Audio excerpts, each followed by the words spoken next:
Hello दोस्तों, आज फिर से एक नया टॉपिक एनेस्थीसिया के अंदर स्टार्ट करते हैं जिसका नाम है एपिड्यूरल एनेस्थीसिया। एपिड्यूरल एनेस्थीसिया के बारे में बात करें तो इसके अंदर आपको ये पता होना चाहिए पहले कि एपिड्यूरल स्पेस कहाँ पे होता है। तो एपिड्यूरल जो स्पेस रहता है ये रहेगा epidural epidural space between dura mater, brain के ऊपर जो कवरिंग होती है ड्यूरामेटर एंड लिगामेंटम फ्लेवम। लिगामेंटम फ्लेवम ये जो हेड के ऊपर या फिर ब्रेन के ऊपर जो बोन की कवरिंग रहती है जिसको क्रेनियम बोन बोलते हैं, इसके नीचे की जो कवरिंग रहती है उसको क्या बोलते हैं? लिगामेंटम फ्लेवम बोला जाता है। जैसे ये अगर स्काल्प की बात करें, ठीक है, ये क्या है? स्काल्प। और इसके नीचे क्या है? बोन है। इसके नीचे क्या है? बोन। तो बोन के नीचे एक बिल्कुल ही पतली सी क्या पाई जाती है? इसके नीचे एक लिगामेंटम फ्लेवम नाम की एक लेयर पाई जाती है। आई बात समझ में? इसके बाद में क्या स्टार्ट हो जाता है? इसके बाद में जो स्टार्ट होता है वो होता है ड्यूरामेटर। आई बात समझ में? ड्यूरामेटर। और ड्यूरामेटर और लिगामेंटम फ्लेवम के बीच में जो ये स्पेस दिखाई दे रहा है आपको, ये स्पेस कौन सा है? इस स्पेस को बोलते हैं एपिड्यूरल स्पेस। Epidural space. आपको पता है ब्रेन और स्पाइनल कॉर्ड के ऊपर मेनिंजेज पाई जाती है, और मेनिंजेज की बात करें तो पहली जो होती है मेनिंजेज वो क्या होती है? ड्यूरामेटर। क्या होती है? ड्यूरामेटर। और ड्यूरामेटर और जो बोन है, जो क्रेनियम बोन है जिसकी लेयर रहती है लिगामेंटम फ्लेवम, उनके बीच का जो स्पेस होता है वो एपिड्यूरल स्पेस होता है। और इसके नीचे जो पाई जाती है, जैसे यहां पे बात करें ड्यूरामेटर के नीचे, वो होती है अरक्नोइड मैटर। कौन सी होती है? अरक्नोइड मैटर। अरक्नोइड जो मैटर होती है वो बीच की लेयर होती है। आई बात समझ में? अरक्नोइड मैटर और ड्यूरामेटर के बीच में जो स्पेस होता है, अरक्नोइड मैटर और ड्यूरामेटर के बीच में जो स्पेस होता है, उस स्पेस को अपने बोलते हैं सब ड्यूरल स्पेस। कौन सा बोलते हैं? सब ड्यूरल स्पेस बोलते हैं। आई बात समझ में? इसके बाद में जो लेयर पाई जाती है उसको बोलते हैं, नीचे वाली को, पाया मैटर। क्या बोलते हैं? पाया मैटर। पाया मैटर बोलते हैं। और इस पाया मैटर और अरक्नोइड मैटर के बीच में जो स्पेस पाया जाता है, पाया मैटर और अरक्नोइड मैटर के बीच में जो स्पेस होता है, उस स्पेस को बोलते हैं सब अरक्नोइड स्पेस। सब अरक्नोइड स्पेस। इस सब अरक्नोइड स्पेस में क्या भरा रहता है? सीएसएफ, सेरिब्रोस्पाइनल फ्लूइड होता है, जिसमें अपने लंबर पंचर करते हैं। पहले वाली क्लास में पढ़ा था कि लंबर पर पंचर करते हैं, और या फिर आपको सीएसएफ कलेक्शन करना है या स्पाइनल एनेस्थीसिया देना है तो इसमें सब अरक्नोइड स्पेस में देते हैं। आई बात समझ में? तो इसीलिए अपने एपिड्यूरल की बात करें तो एपिड्यूरल जो स्पेस रहेगा वो ड्यूरामेटर एंड लिगामेंटम फ्लेवम के बीच में क्या रहेगा? Epidural space. इस स्पेस में जो अपने मेडिसिन देंगे या एनेस्थीसिया देते हैं उसको क्या बोलते हैं? एपिड्यूरल एनेस्थीसिया बोला जाता है। आई बात समझ में? आगे बात करते हैं अपने। अब देखो कि एपिड्यूरल जो एनेस्थीसिया रहता है वो क्या होता है। देखो एपिड्यूरल, पहले उससे पहले अपने एपिड्यूरल स्पेस के बारे में थोड़ा सा बात कर लेते हैं। एपिड्यूरल जो स्पेस रहता है ये, इसमें क्या होता है? नेगेटिव प्रेशर रहता है। कैसा pressure? Negative pressure. Negative pressure वो होता है जिसको आप अगर बाई चांस ओपन कर दिया ना तो बाहर की एयर है वो इसके अंदर एंटर कर जाएगी। आई बात समझ में? तो इसीलिए इसमें क्या रहता है? नेगेटिव प्रेशर रहता है। आई बात समझ में? इसमें जो भी ब्लॉक करते हैं अपने एपिड्यूरल एनेस्थीसिया, इसमें क्या करते हैं? इन विच block the nerve root अपने क्या करते हैं, ओनली ब्लॉक किया जाता है नर्व रूट को, और जैसे ही नर्व रूट को ब्लॉक कर देंगे तो इसकी वजह से जो आगे सेंसेशन जाता है टारगेट ऑर्गन की तरफ वो क्या हो जाएगा, बिल्कुल ब्लॉक हो जाता है मोटर नर्व का, तो जिससे क्या है पर्सन को सेंसेशन नहीं हो पाएगा। आई बात समझ में। इसके बाद में एपिड्यूरल एनेस्थीसिया, एपिड्यूरल एनेस्थीसिया ये क्या रहता है, गुड एनाल्जेसिक,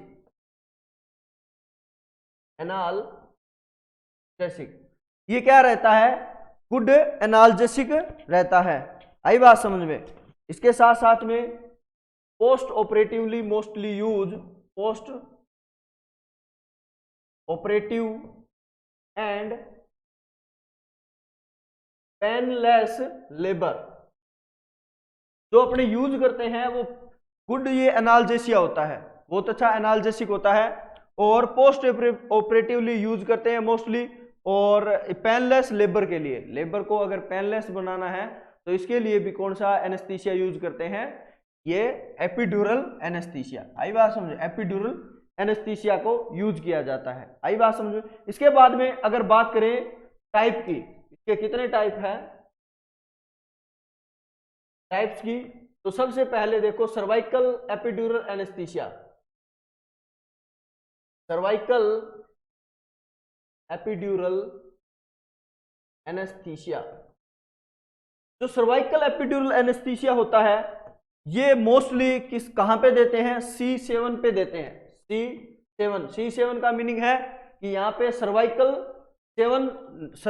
जो 7 होती है वर्टिब्रा उसके बीच में दिया जाता है C7, और पोजीशन रहेगी सिटिंग पोजीशन। पेशेंट की पोजीशन कैसी रहेगी, सिटिंग पोजीशन में देते हैं। इसके बाद में आगे देखो, ये जो दूसरा टाइप रहता है इसका वो होता है थोरोसिस एपिड्यूरल एनेस्थीसिया, थोरोसिस एपिड्यूरल एनेस्थीसिया। ये भी क्या देते हैं, T7 पे देते हैं, T7 थोरोसिस 7 पे, और थोरोसिस 7 पे देते हैं तो पेशेंट की जो पोजीशन रहती है वो रहेगी लैटरल पोजीशन। कैसी position, lateral position. Very very important, ये एग्जाम में पूछा जाता है, कंपटीशन के एग्जाम में यही पूछा जाता है कि थोरोसिस एपिड्यूरल एनेस्थीसिया की जो मोस्ट कॉमन जो साइट रहती है वो क्या रहेगी। इसके बाद में lumbar epidural anaesthesia, lumbar epidural anaesthesia. Lumbar epidural जो एनेस्थीसिया दिया जाता है वो दिया जाता है L3 एंड L4, L3 और L4 के बीच में आप क्या दे सकते हो, लंबर एपिड्यूरल एनेस्थीसिया दे सकते हो। जो कौन सी पोजीशन में देते हैं, लंबर वाला आपको पता ही है, सी शेप पोजीशन में दी जाती है। आई बात समझे, सी शेप पोजीशन मैंने स्पाइनल एनेस्थीसिया पढ़ा रहा था उस टाइम, मैं बता रहा था कि आपको सी शेप पोजीशन कौन कौन सी होती है। सी शेप पोजीशन को और क्या बोलते हैं, फिटल एटीट्यूड बोला जाता है। इसके साथ साथ में और क्या बोलते हैं, इसको बोलते हैं लैटरल पोजीशन। आप लैटरल पोजीशन में भी इसको क्या दे सकते हो, एनेस्थीसिया, एपिड्यूरल वाला है एनेस्थीसिया दे सकते हैं। आई बात समझ में। इसके बाद में आगे देखो मेथड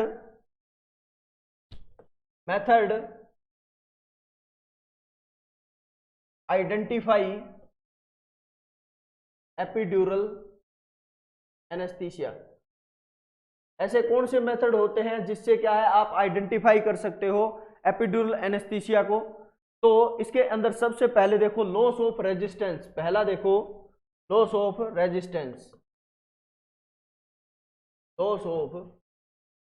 रेजिस्टेंस, रेजिस्टेंस जो होता है वो क्या होता है, कंट्रोल करना।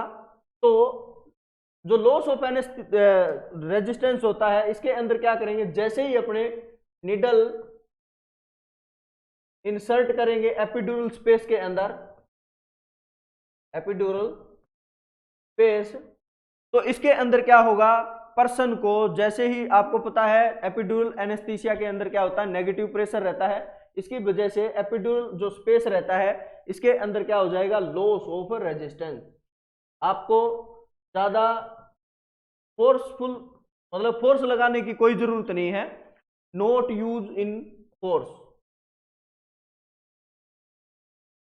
फोर्स नहीं लगाओगे फिर भी उसमें क्या है, मेडिसिन है वो क्या हो जाएगी, पुश हो जाएगी, क्योंकि नेगेटिव प्रेशर है, बार का प्रेशर ज्यादा है और एपिड्यूरल स्पेस के अंदर प्रेशर क्या रहता है, कम रहता है, उसकी वजह से क्या हो जाएगा, लॉस ऑफ रेजिस्टेंस हो जाता है। ये मेथड होता है आइडेंटिफाई करने का कि अपने एपिड्यूरल स्पेस में गया हुआ है नहीं है। इसके बाद में हैंगिंग ड्रॉप दूसरा होता है,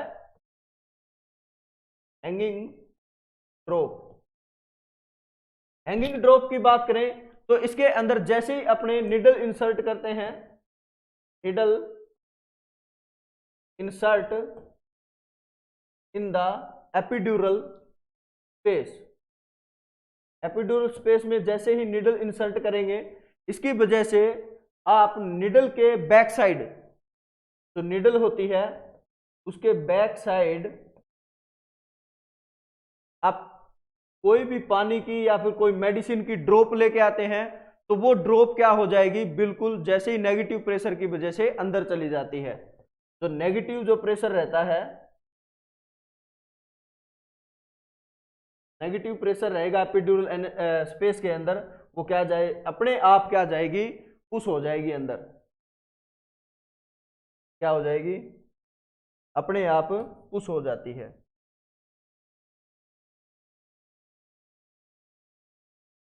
ऑटोमेटिक ही क्या हो जाएगी, पुश हो जाती है। आगे ही बात समझ में।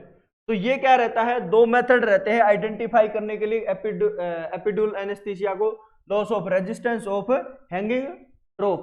आगे बात करते हैं इसके मेडिसिन के बारे में कि कौन कौन सी एपिड्यूरल जो एनेस्थीसिया होता है उसमें कौन कौन सी मेडिसिन होती है, मेडिसिन या फिर anaesthetic drug. Anaesthetic drug, anaesthetic drug की बात करें तो इसके अंदर जो एनेस्थेटिक ड्रग रहती है वो कौन कौन सी होगी। सबसे पहले देखो लिडोकेन, पहली क्या है, लिडोकेन। दूसरी बुपिवेकेन,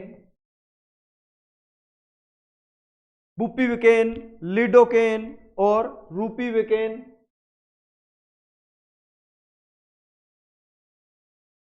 रूपिवेकेन। चौथी ओपियोइड्स, क्या रहेगी, ओपियोइड्स।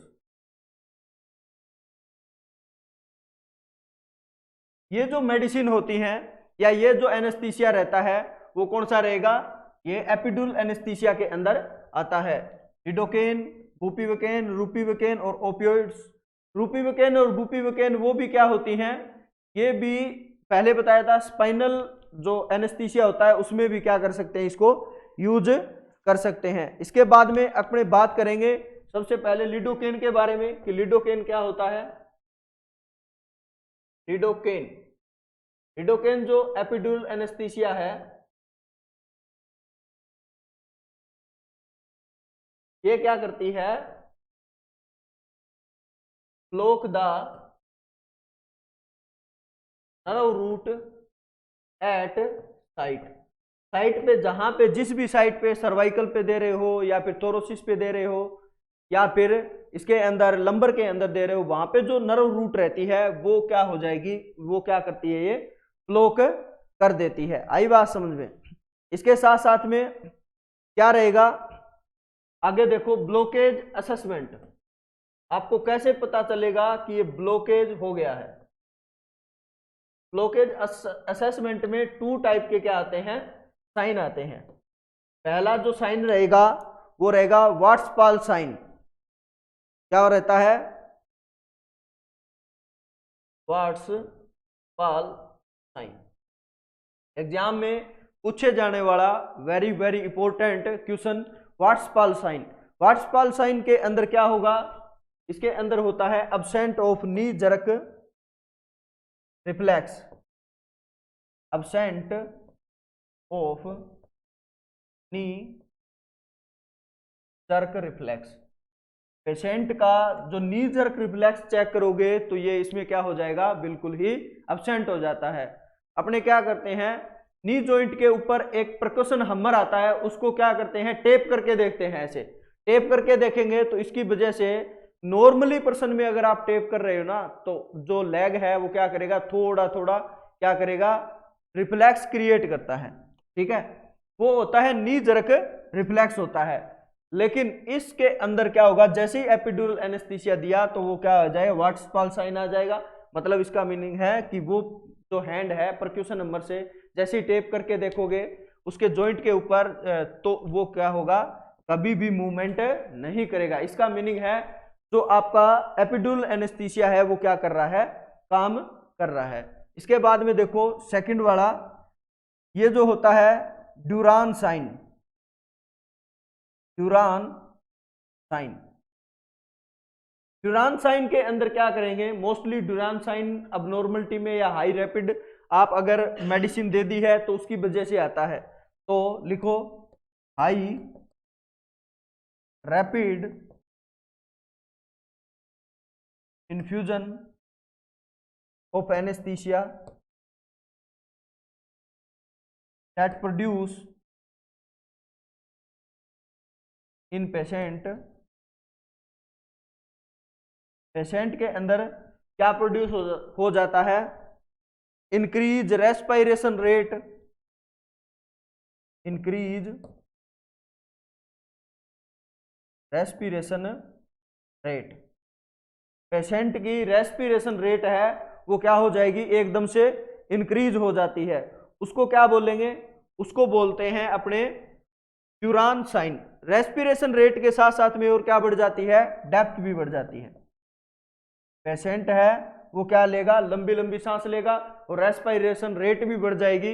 अगर आपने किसी पेशेंट को आपने रैपिड या हाई अमाउंट में क्या कर दिया, ये लिडोकेन है, ये एपिड्यूरल एनेस्थीसिया के रूप में यूज कर रहे हो, वो कर दिया है, तो क्या आएगी, ड्यूरान साइन आएगी, जिसकी वजह से पर्सन का रेस्पिरेशन रेट और जो क्या है डेप्थ है वो बढ़ जाती है। आगे बात समझ में, तो ये ब्लॉकेज करने के क्या है, असेसमेंट होता है। इसके बाद में आगे देखो कॉम्प्लिकेशन। इसके कॉम्प्लिकेशन क्या क्या आते हैं, एपिड्यूरल एनेस्थीसिया के कॉम्प्लिकेशन। कॉम्प्लिकेशन के अंदर सबसे पहले आपको याद रखना है एपनिया। पेशेंट को क्या होने के चांस रहते हैं, एपनिया। एपनिया क्या होता है, एपनिया होता है टोटल या temporary stoppage of the respiration. Respiration total हो सकता है, ब्लॉकेज या टेम्परेरी भी हो सकता है। अगर आपने बहुत ज्यादा मेडिसिन दे दी है या फिर बहुत फास्टली मेडिसिन दे दी है तो उसकी वजह से क्या हो सकता है, पेशेंट को एपनिया होने के चांस रहते हैं। इसके बाद में आगे लिखो most common complication. Most common आगे वाला जो कॉम्प्लिकेशन रहता है ये रहता है बीपी डाउन हो जाना, हाइपोटेंशन। मोस्ट कॉमन जो कॉम्प्लिकेशन रहता है यही क्या होता है, स्पाइनल एनेस्थीसिया का क्या होता है, मोस्ट कॉमन कॉम्प्लिकेशन होता है हाइपोटेंशन, और ये ही किसका होता है, एपिड्यूरल एनेस्थीसिया का मोस्ट कॉमन कॉम्प्लिकेशन रहता है।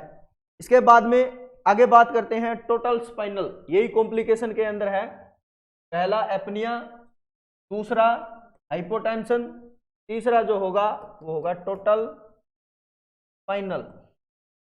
ये कॉम्प्लिकेशन का नाम है। टोटल स्पाइनल की बात करें तो इसके अंदर क्या होगा, मेडिसिन या फिर anaesthesia reach the medulla oblongata. क्या कर देगा, जैसे ही आपने मेडिसिन दी है तो उसकी कॉम्प्लिकेशन की वजह से क्या आएगा, टोटल स्पाइनल, और पेशेंट को जो मेडुला ऑब्लांगेटा है वहां तक मेडिसिन चली जाएगी। कौन से पेशेंट में, in the unconscious patient. Patient को क्या बना देती है, ये अनकॉन्शियस बना देती है। आई बात समझ में। ये रहता है, इसको बोलते हैं टोटल स्पाइनल। आई बात समझ में। इसके बाद में आगे बात करते हैं high spinal. High spinal, total spinal के अंदर टोटली क्या हो जाए, मेडुला ऑब्लांगेटा तक चला जाएगा और पेशेंट अनकॉन्शियस हो जाता है। हाई स्पाइनल के अंदर क्या होगा, patient hypotension, patient hypotension and bradycardia, bradycardia, but patient remain conscious. Patient क्या रहेगा, कॉन्शियस रहेगा। पहले वाले में जो टोटल स्पाइनल था उसमें अनकॉन्शियस था, हाई स्पाइनल में क्या रहता है, पेशेंट कॉन्शियस रहेगा, लेकिन पेशेंट को क्या हो जाएगा, बीपी डाउन चली जाएगी और हार्ट रेट भी क्या चली जाती है, डाउन, मतलब हाइपोटेंशन एंड ब्रेडिकार्डिया हो जाएगा। उसको क्या बोलेंगे, उसको बोलते हैं हाई स्पाइनल। इसके बाद में आगे देखो adverse effect, adverse effect of the epidural anaesthesia.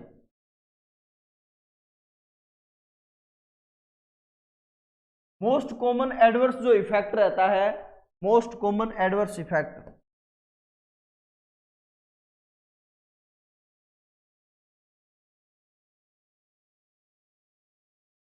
वो रहता है पहला प्यूराइटिस। क्या रहता है, प्यूराइटिस। पेशेंट को क्या होगा, प्यूराइटिस होना स्टार्ट हो जाता है। प्यूराइटिस की बात करें तो इसमें क्या हो जाएगा, red skin with itching. Patient को क्या हो जाएगा, रेड स्किन के साथ साथ में क्या होना स्टार्ट हो जाएगा, इचिंग होना स्टार्ट हो जाएगा। उसको क्या बोलते हैं, उसको बोलते हैं प्यूराइटिस। इसके बाद में second nausea and vomiting, nausea and vomiting. याद रखना सेकंड मोस्ट कॉमन अगर आपसे पूछे तो नोजिया रहेगा, और फर्स्ट मोस्ट अगर पहला मोस्ट कॉमन पूछे तो आपको क्या रहेगा, तो उसमें क्या लिखना है, प्यूराइटिस, सेकंड वाला नोजिया, और थर्ड वाला आपको क्या करना है, वोमिटिंग करना है। अगर ये वोमिटिंग हो जाती है पेशेंट को या नोजिया होना स्टार्ट हो जाता है तो इस पेशेंट में नोजिया एंड वोमिटिंग को प्रिवेंट करने के लिए एक मेडिसिन देते हैं, प्रिवेंट करने के लिए एक मेडिसिन देते हैं जिसका नाम है प्रोपोफोल। प्रोपोफोल क्या है, एक आईवी एनेस्थीसिया है। प्रोपोफोल क्या है, आईवी जनरल एनेस्थीसिया के अंदर आता है। इस एनेस्थीसिया की वजह से, एपिड्यूरल एनेस्थीसिया की वजह से जो कॉम्प्लिकेशन आ रहे हैं उसमें जब अगर पेशेंट को नोजिया वोमिटिंग हो रही है, इसको प्रिवेंट करने के लिए क्या देते हैं, दूसरा एनेस्थीसिया देते हैं, उसका नाम क्या होता है, प्रोपोफोल। व्हाइट कलर का आता है ये। आगे ही बात समझ में। इसके बाद में अपने बात करते हैं आगे यूरिनरी रिटेंशन। आगे एडवर्स रिएक्शन के अंदर यूरिनरी रिटेंशन,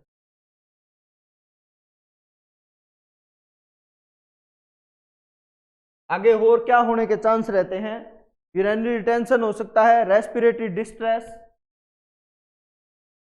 रेस्पिरेटरी डिस्ट्रेस में जा सकता है, पेशेंट सेडेटिव हो सकता है, सेडेशन में चला जाएगा। सेडेशन में जाना ही क्या होता है, एपिड्यूरल एनेस्थीसिया का इफेक्ट ही होता है। इसके बाद में अपने बात करते हैं, एक वर्ड आता है कोडल एनेस्थीसिया। कोडल एनेस्थीसिया, कोडल एनेस्थीसिया या कोडल एपिड्यूरल एनेस्थीसिया होता है। इसके अंदर क्या होगा, use in the children epidural anaesthesia. जो अपने बच्चों के अंदर मोस्टली यूज करते हैं एपिड्यूरल एनेस्थीसिया, उसको क्या बोलते हैं, उसको बोलते हैं कोडल एनेस्थीसिया। कोडल जो वर्ड होता है वो बच्चों के लिए आता है। इसके साथ साथ में, और मोस्टली अगर आपसे पूछे कि कौन से बच्चों के अंदर कहाँ पे सर्जरी करते हैं, तो जैसे ही लोअर लिम्ब की जो सर्जरी की जाती है उसमें मोस्टली जो बच्चों के अंदर एपिड्यूरल एनेस्थीसिया यूज किया जाता है वो कौन सा होगा, कोडल एनेस्थीसिया आता है। मेडिसिन सेम रहती है, मेडिसिन का जो डोज रहता है वो पेशेंट के बॉडी के फ्लूइड के अकॉर्डिंग दिया जाता है कि पेशेंट में अडल्ट है तो उसमें फ्लूइड कितने होते हैं, 60% रहता है। अगर नियोनेंट या फिर इन्फेंट है तो 75 to 80% रहता है। अगर ओल्ड एज है तो 40% रहता है। तो इसके अकॉर्डिंग क्या देते हैं, अपने फ्लूइड के अकॉर्डिंग क्या देते हैं, एपिड्यूरल एनेस्थीसिया दिया जाता है। बच्चों में देने वाला कौन सा होता है, कोडल एनेस्थीसिया। तो ये जो एपिड्यूरल एनेस्थीसिया था ये हो गया आपका कंप्लीट। आज के लिए बस इतना ही। Thank you.